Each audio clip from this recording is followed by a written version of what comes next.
કહેવાય. શ્રીમદ ભાગવત મહાપુરાણ એ તો મોક્ષ આપનારો ગ્રંથ છે.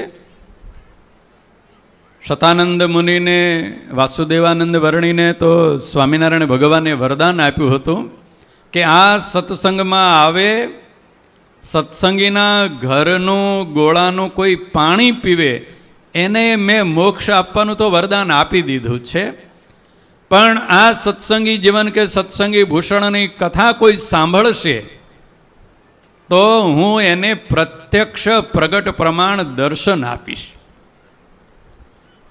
તો આવું સુંદર ભગવાનની કથા સાંભળવાનો જેને અવસર મળ્યો હોય અને એમાંય આવા સુંદર પ્રસંગ હોય, ભગવાનના સુંદર દિવ્ય મહામંદિરનું નિર્માણ થયું હોય અને એમાં ભગવાનની પ્રાણ પ્રતિષ્ઠા થઈ હોય, એનો વાર્ષિક ઉત્સવ હોય, પાટોત્સવ હોય અને એ નિમિત્તે આવો સુંદર યજ્ઞ થતો હોય, આવી સુંદર કથા થતી હોય, ખરેખર એ યજમાનોને જેણે તન મન ધનથી આ પ્રસંગોમાં સેવા કરી હોય તેમને સહુના ઉપર આપણા ઈષ્ટદેવ અનંત કોટી બ્રહ્માંડના અધિપતિ સર્વ અવતારના અવતારી ભગવાન પુરુષોત્તમ નારાયણ પ્રસન્ન થાય, રાજી થાય અને પોતાના દિવ્ય સ્વરૂપનું જ્ઞાન આપે.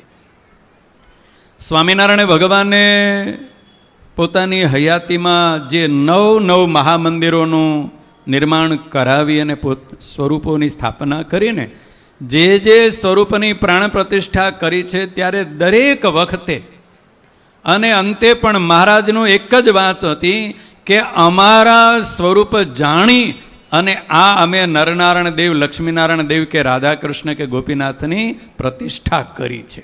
આ અમારું સ્વરૂપ છે, એમાં કોઈ ભેદ ન સમજજો કે આ નરનારાયણ છે ને આ લક્ષ્મીનારાયણ છે ને આ સ્વામિનારાયણ ને આ ગોપીનાથજી ને આ રાધાકૃષ્ણ અને આ સર્વોપરી સ્વામિનારાયણ. એ સર્વોપરી સ્વામિનારાયણ કહો કે નરનારાયણ કહો કે રાધાકૃષ્ણ કહો કે લક્ષ્મીનારાયણ કહો કે ગોપીનાથજી કહો, નામ અસંખ્ય હોય પરમાત્માના, પણ પરમાત્મા તો એકમેવ અદ્વિતીયમ બ્રહ્મ. પરમાત્મા તો એક જ છે, અદ્વિતીય છે. ભગવાન બીજો ક્યાંય છે નહીં, કોઈ આસિસ્ટન્ટ, કોઈ નાનો, કોઈ વાઇસ એમ ન હોય. જગતમાં વાઇસ પ્રેસિડેન્ટ હોય, વાઇસ સીએમ પણ હોય, પણ ભગવાનમાં ક્યાંય દ્વિતીય નથી, બીજો નથી. એક જ પરમાત્મા છે, અનંત રૂપો ધારણ કરનારા, હજારો નામ. વિષ્ણુ સહસ્ત્ર નામમાં 1000 ભગવાનના નામ, સર્વમંગલ સ્તોત્રમાં ભગવાનના 1000 નામ. કોના છે? એકના એક ભગવાનના છે.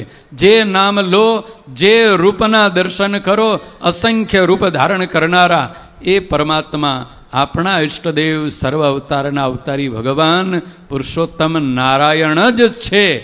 એવી જો સમજણ ન આવે અને એમ સમજી અને જ્યાં મસ્તક નમાવો છો ત્યાં મસ્તક ન નમાવો, તો એ મસ્તક નમાવ્યું એ તમારા દંડ બેઠક થઈ, પણ મસ્તક નમાવ્યું કે દંડવત કર્યા ન કહેવાય, એ તો દંડ થયો ઉપરથી.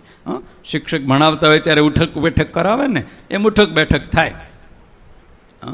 પણ ભગવાનને એ સર્વોપરી પરમાત્માના સ્વરૂપને સમજ્યા વગર વંદન કર્યા હોય, દંડવત કર્યા હોય, પ્રણામ કર્યા હોય, એ તો કેવલ દંડરૂપ થયું, પણ ભગવાનને પ્રસન્ન કરનારું થતું નથી. તો એવી સમજણ, એવી સદબુદ્ધિ ભગવાન સૌને આપે, એવી આજના દિવસે પરમાત્માના શ્રી ચરણોમાં પ્રાર્થના સાથે.